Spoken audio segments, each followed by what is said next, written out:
പലരുടെയും പരാതി എന്ന് പറഞ്ഞാൽ കഴിഞ്ഞ ദിവസങ്ങൾ നല്ല വ്യൂസ് കിട്ടിയത് പിന്നീടുള്ള ദിവസങ്ങളിൽ നമുക്ക് 20-30 വ്യൂസ് മാത്രമേ കിട്ടുന്നുള്ളൂ. അതെന്താണ് പ്രശ്നം എന്നൊക്കെ ചോദിച്ച് ഒരുപാട് ആൾക്കാർ പറയുന്നുണ്ട്. ഇപ്പം എൻ്റെ ചാനലിൽ നോക്കിയാലും ഞാൻ റീസെൻ്റ്ലി ഇട്ട വീഡിയോസിൻ്റെ വ്യൂസ് വളരെ കുറവാണ്. അപ്പോൾ എന്താണ് ഇതിൻ്റെ കാരണം? നമ്മൾ എന്ത് ചെയ്താലാണ് ഈ വ്യൂസ് വീണ്ടും പഴയതുപോലെ ആവുക?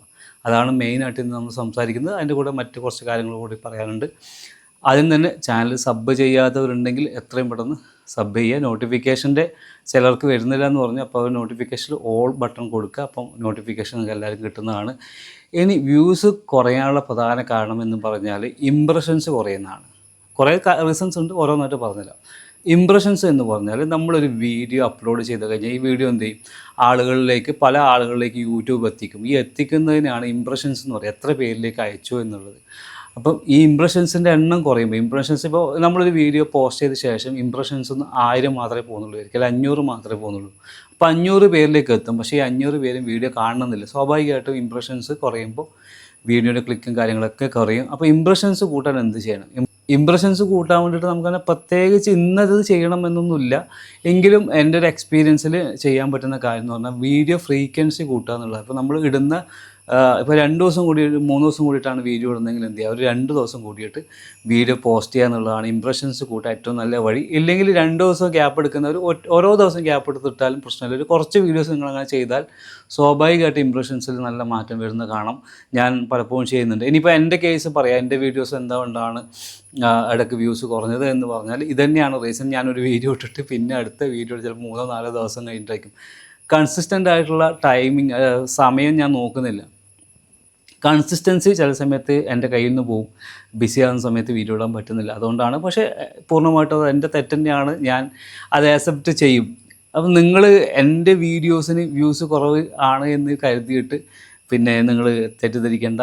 നിങ്ങളുടെ വീഡിയോസ് നല്ല രീതിയിൽ കയറിപ്പോവും. ഞാൻ പറയുന്ന ടിപ്സൊക്കെ നിങ്ങൾ യൂസ് ചെയ്ത് നോക്കുക, എന്തായാലും കയറിപ്പോവും. എൻ്റെ വീഡിയോ നിങ്ങൾ കമ്പയർ ചെയ്ത് നോക്കല കേട്ടോ.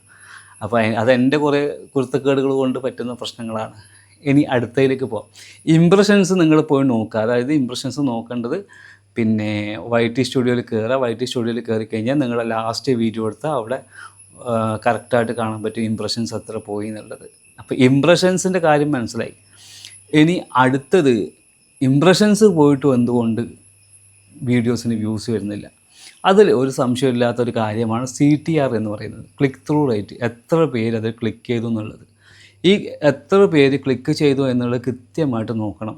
കാരണം നമ്മളൊരു 10 അല്ലെങ്കിൽ 10 എബോവ് ഒക്കെ ആണെങ്കിൽ നല്ല CTR റേറ്റാണ്. പക്ഷെ അതിൽ കുറയുന്ന സമയത്താണ് പ്രശ്നം വരിക. അപ്പോൾ എങ്ങനെയാണ് ഈ CTR ഇങ്ങനെ പ്രശ്നം വരുന്നത്? CTRൽ പ്രശ്നം വരുന്നത് പലർക്കും തമ്പനെയിൽ ചെയ്യാൻ അറിയാം. എല്ലാവരും പറയും എനിക്ക് തമ്പനെയിൽ ചെയ്യാൻ അറിയാം. ഒരു ഫോട്ടോ എടുത്തിട്ട് അതിന് മുകളിൽ എന്തെങ്കിലുമൊക്കെ എഴുതിയാൽ തമ്പനെയിലായി എന്നാണ് പലരുടെയും വിചാരം. എന്നാൽ തമ്പനെയിൽ അങ്ങനെയൊന്നുമല്ല. തമ്പനെയിൽ ചെയ്യാൻ ഒരുപാട് കാര്യങ്ങളുണ്ട്.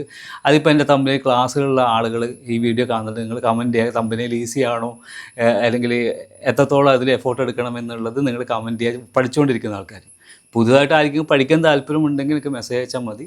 കുറേ കാര്യങ്ങൾ പഠിക്കാണ്ട്, എങ്ങനെ എഴുതണം, ഏറ്റവും ഇമ്പോർട്ടൻ്റ് അതാണ്. നമ്മൾ എന്തൊക്കെ ബാക്ക്ഗ്രൗണ്ടിൽ വെച്ചാലും അതിലെന്ത് എഴുതുന്നു എന്ന് നോക്കിയിട്ടാണ് ആൾക്കാർ കാണുക. അപ്പോൾ അത് പ്രത്യേകമായിട്ട് പഠിക്കേണ്ട തന്നെ ടോപ്പിക്കാണ്. കുറേ വിഷയങ്ങൾ അതിൽ പഠിക്കാണ്ട്, നമ്മൾ സിമ്പിളി വരുന്നില്ല. ചിലർക്ക് നല്ല ക്രിയേറ്റിവിറ്റി ആയിരിക്കും, അപ്പോൾ പെട്ടെന്ന് അവർ എഴുതിയിട്ടിടും, അത് സക്സസ് ആവുകയും ചെയ്യും. പക്ഷേ എല്ലാവരും അങ്ങനെ ആയിക്കൊള്ളണമെന്നില്ല. അപ്പോൾ തമ്പനെയിലെ ഡിസൈൻസും എഴുത്തുകളും കൃത്യമായിട്ട് നോക്കുക. പിന്നെ വരുന്നത് ആവറേജ് വ്യൂ ഡ്യൂറേഷനാണ്. അതായത് നമ്മുടെ വീഡിയോ ആളുകൾ എത്രത്തോളം കണ്ടു എന്നുള്ളത്. ഈ ആവറേജ് വ്യൂ ഡ്യൂറേഷൻ ഒരു 30% എബോവ് ഒക്കെ ഉണ്ടെങ്കിൽ അത്യാവശ്യം നന്നായിട്ട് കയറിപ്പോവും. പക്ഷേ തീരെ ഇല്ലെങ്കിലും, ഇപ്പം ഡൗൺ ആരോ ആണെങ്കിലും ബാക്കി 2 CTRും വ്യൂസും ഉണ്ടെങ്കിൽ ആ വീഡിയോ കയറിപ്പോകുന്നതായിട്ട് കാണുന്നുണ്ട്. എന്നാലും ഏറ്റവും കൂടുതൽ നമ്മൾ ശ്രദ്ധിക്കേണ്ടത് ഈ ആവറേജ് വ്യൂ ഡ്യൂറേഷൻ കൂടി നന്നാക്കാൻ ശ്രമിക്കുക. അത് നന്നാക്കാൻ വേണ്ടിയിട്ട് നിങ്ങൾ ചെയ്യേണ്ടത്, നിങ്ങളുടെ വീഡിയോ ഫുള്ളായിട്ട് എൻഗേജ്ഡ് ആക്കുക. അതായത് ആളുകൾക്ക് കാണാൻ താല്പര്യപ്പെടുന്ന രീതിയിലുള്ള വിഷയങ്ങൾ അവതരിപ്പിക്കുക, അതിൽ ഹൂക്സ് കൊടുക്കുക, എന്തെങ്കിലുമൊക്കെ കാര്യങ്ങൾ പറയുക. അപ്പം അല്ലാതെ പ്ലെയിനായിട്ട് ഇങ്ങനെ ഒരു വീഡിയോ പോയി കഴിഞ്ഞാൽ ആളുകൾ ചിലപ്പോൾ ഫുള്ളായിട്ട് കണ്ടിരിക്കില്ല. അപ്പോൾ അതിലെന്തെങ്കിലും അവർക്കൊരു ബ്രെയിനൊരു അടുത്തത് കാണണം, അതെന്തായിരിക്കും സംഭവിക്കുക എന്നുള്ളൊരു ക്യൂരിയോസിറ്റി കൊടുക്കുന്ന പോലത്തെ എന്തെങ്കിലും സംഭവങ്ങൾ ആഡാക്കുക. അതും ഈ പറഞ്ഞ പോലെ ഈസി അല്ല, പക്ഷേ മെല്ലെ മെല്ലെ നിങ്ങളൊരു കണ്ടൻറ്റ് ക്രിയേറ്ററായിട്ട് മാറും. അപ്പോഴേക്കും നിങ്ങളത് പഠിക്കും. അപ്പോൾ ഈ കാര്യങ്ങൾ വളരെ ഇമ്പോർട്ടൻ്റ് ആയ കാര്യങ്ങളാണ് ഈ 3. പക്ഷേ പല വീഡിയോയിലും ഞാൻ പറഞ്ഞതുകൊണ്ട് ഡീറ്റെയിൽ ആയിട്ട് പറയേണ്ടത് തോന്നുന്നു. പിന്നെ ഒരു പ്രശ്നം എന്ന് പറയുന്നത്, ഈ നമ്മുടെ യൂട്യൂബിൻ്റെ അൽഗോരിതം എപ്പോഴും മാറിക്കൊണ്ടിരിക്കും. 3 മാസത്തിലല്ല 6 മാസം കഴിയുമ്പോഴേക്കും അൽഗോരിതം മൊത്തത്തിൽ ചേഞ്ച് ആവും. ഇപ്പോൾ കഴിഞ്ഞ 1 വർഷം മുന്നേ ഉണ്ടായിരുന്ന അൽഗോരിതം ആയിരിക്കില്ല നമുക്കിപ്പോൾ ഉണ്ടാവുക. കാരണം എൻ്റെ അതിൽ മാറിയിട്ടുണ്ട്. പക്ഷേ ഇതൊന്നും നമ്മളറിയാതെ എന്ത് ചെയ്യും, നമ്മൾ പഴയ സ്ട്രാറ്റജിയും കൊണ്ട് ഇങ്ങനെ പോയിക്കൊണ്ടിരിക്കും. പ്രത്യേകിച്ച് ഇപ്പോൾ ടാസ്ക് ഗ്രൂപ്പൊക്കെ ആക്കുന്ന ആൾക്കാർ ടാസ്ക് ഗ്രൂപ്പ് തുടങ്ങിയിട്ട് അങ്ങോട്ടും ഇങ്ങോട്ട് കാണുക എന്നൊക്കെ പറയുന്നത് അൽഗോരിതമായിട്ട് ബന്ധപ്പെട്ട് എനിക്ക് തോന്നുന്നു ഇനി അതൊന്നും വലിയ എഫക്റ്റീവായിട്ട് വരാൻ സാധ്യത. കുറച്ച് വ്യൂസൊക്കെ വരുമായിരിക്കും, പക്ഷേ ലോങ് റണ്ണിൽ നിങ്ങൾക്കത് ഒരു കാരണവശാലും നിങ്ങൾക്കത് സഹായിക്കില്ല.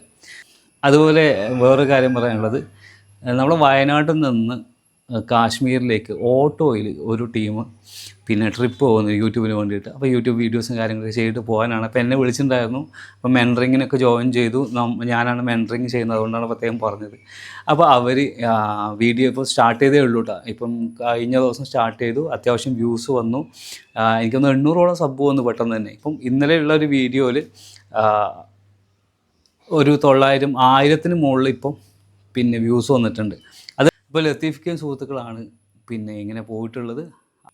അപ്പോൾ അവരുടെ ചാനൽ സക്സസ് ആവട്ടെ. അതിൻ്റെ ഡീറ്റെയിൽസ് കൊളാബ് ഞാൻ ചെയ്യുന്നുണ്ട്. കൊളാബ് നിങ്ങൾക്കെല്ലാം കാണാൻ പറ്റും.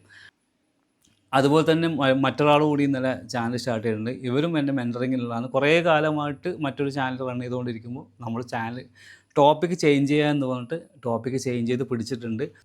ഇതിഹാസ സ്റ്റോറീസ് വിത്ത് സാജു എന്നാണ് ആ ചാനലിൻ്റെ പേര്. അതും ഞാൻ കൊളാബ് ചെയ്യുന്നുണ്ട്. കയറി കാണുക. ഇതിഹാസവുമായിട്ട് ബന്ധപ്പെട്ട സ്റ്റോറീസൊക്കെയാണ് ആൾ ചെയ്യുന്നത്. അത്യാവശ്യം നന്നായിട്ട് വീഡിയോ ചെയ്യുന്നുണ്ട്. നിങ്ങൾ കണ്ടിട്ട് അഭിപ്രായം പറയാം എങ്ങനെയുണ്ട് എന്നുള്ളത്. അപ്പോൾ ഞാൻ ഇത് പറയാൻ കാരണം പിന്നെ പുതിയ ചാനലുകളാണ്. അപ്പോൾ അതിനൊക്കെ ഒരു എങ്ങനെ കൊണ്ടുപോകണം എന്നുള്ളൊരു ട്രാക്ക് ഉണ്ട്. ഇത് ആ രൂപത്തിൽ പോയാൽ മാത്രമേ സക്സസ് ആവുള്ളൂ. അതുകൊണ്ടാണ് പ്രത്യേകം പറഞ്ഞത്. അപ്പോൾ ഇവരൊക്കെ ആ രൂപത്തിൽ ഇപ്പോൾ രണ്ടാമത് ചാനൽ തുടങ്ങിയിട്ട് പോകുന്നതാണ് യൂട്യൂബിൽ സക്സസ് ആകാൻ വേണ്ടിയിട്ട്. അപ്പോൾ നിങ്ങൾക്ക് ഇതുപോലെ ടോപ്പിക്കും കാര്യങ്ങളൊക്കെ ഉണ്ടെങ്കിൽ നിങ്ങൾക്കും ഇതിൽ ജോയിൻ ചെയ്യാൻ. മെൻറ്ററിങ് പെയ്ഡാണ്, പക്ഷേ നിങ്ങൾക്ക് കൃത്യമായിട്ടുള്ള ഒരു ഗൈഡൻസ് കിട്ടും എങ്ങനെയാണ് പോകണം എന്നുള്ളത്.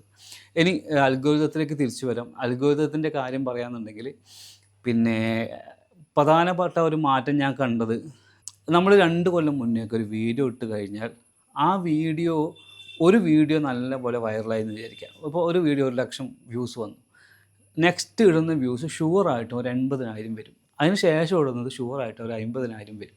അപ്പോൾ അങ്ങനെയായിരുന്നു ഈ വീഡിയോസൊക്കെ പോയിക്കൊണ്ടുണ്ടായത്. അതുകൊണ്ട് തന്നെ ആ സമയത്തൊക്കെ നമ്മൾ ടാസ്ക് ചെയ്താലുള്ള ഒരു ഗുണം എന്ന് പറഞ്ഞാൽ ഇൻ കേസ് ഒരു വീഡിയോ കയറിപ്പോയി കിട്ടിയാൽ രക്ഷപ്പെടും. കാരണം എല്ലാ വീഡിയോസും കയറിപ്പോകും. പക്ഷേ യൂട്യൂബ് ഇപ്പം മാറ്റങ്ങൾ വരുത്തി എന്ത് ചെയ്തു, ഇപ്പോൾ കൊണ്ടുവന്ന മാറ്റം എന്ന് പറഞ്ഞാൽ ഓരോ ഇൻഡിവിജ്വൽ വീഡിയോയും പെർഫോം ചെയ്യണം. ഇപ്പോൾ എൻ്റെ last video high level views കിട്ടിയാലും ഡൗൺ ആയാലും ഈ വീഡിയോനെ ബാധിക്കില്ല.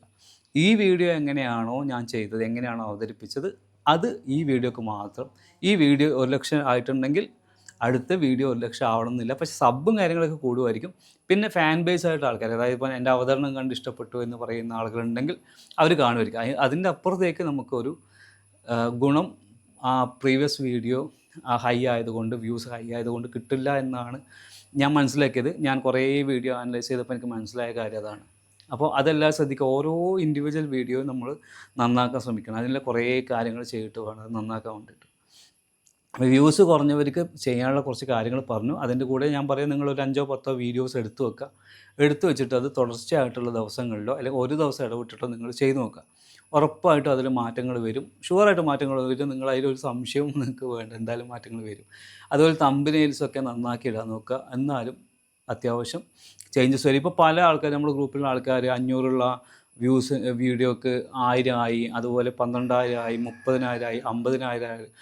മോണിറ്റൈസേഷനായ കുറേ ആൾക്കാരുണ്ട്. ഒന്നും ചെയ്തിട്ടില്ല, തമ്പിലിൽ മാറ്റം മാത്രം വരുത്തി. ഇത്രേ ചെയ്തുള്ളൂ, വേറൊരു സംഭവം ചെയ്തിട്ടില്ല.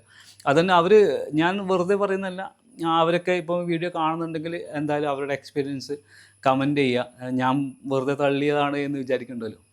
അപ്പോൾ ഇത്രയും കാര്യങ്ങളാണ് എനിക്ക് പറയാനുള്ളത്. അപ്പം വ്യൂസ് കുറഞ്ഞ ആളുകൾ ഈ ട്രിക്സൊക്കെ ഒന്ന് നോക്കുക. നിങ്ങൾ ഇതൊക്കെ ചാനലിൽ കയറി നോക്കുക, ഇതൊക്കെ ഓക്കെ ആണോ എന്ന് നോക്കുക. ഓക്കെ അല്ലെങ്കിൽ അത് ശരിയാക്കാനുള്ള നടപടി എടുക്കുക, പഠിക്കുക, അത് പഠിച്ച് മാറ്റം വരുത്തി ചെയ്യുക. കാരണം ഇനി അങ്ങോട്ട് യൂട്യൂബിൽ വെറുതെ ഇങ്ങനെ എന്തെങ്കിലുമൊക്കെ ചെയ്ത് സക്സസ് ആവാവുന്ന സാഹചര്യമൊക്കെ മാറി കൃത്യമായി പഠിച്ചുകൊണ്ട് ചെയ്താൽ മാത്രമേ ഇത് സക്സസ് ആവുള്ളൂ. ചാനൽ സെറ്റിങ്സുമായിട്ട് ബന്ധപ്പെട്ട ചെറിയൊരു കോഴ്സ് ഞാൻ ചെയ്തിട്ടുണ്ടായിരുന്നു 99 രൂപയ്ക്ക്. അതിൻ്റെ ആർക്കെങ്കിലും പർച്ചേസ് ചെയ്യാൻ താല്പര്യമുണ്ടെങ്കിൽ ഞാൻ ഡിസ്ക്രിപ്ഷനിലും ഫസ്റ്റ് കമൻറ്റിലും അത് പിൻ ചെയ്ത് വെക്കാം. നിങ്ങൾ ജസ്റ്റ് നോക്കുക, ആവശ്യമുണ്ടെങ്കിൽ അത് പർച്ചേസ് ചെയ്യുക, എന്നിട്ട് ചാനൽ സെറ്റിങ്സിൽ മാറ്റങ്ങൾ വരുത്താം. അപ്പോൾ ഓക്കെ, അപ്പം നമുക്ക് മറ്റൊരു വീഡിയോ ആയിട്ട് കാണാം.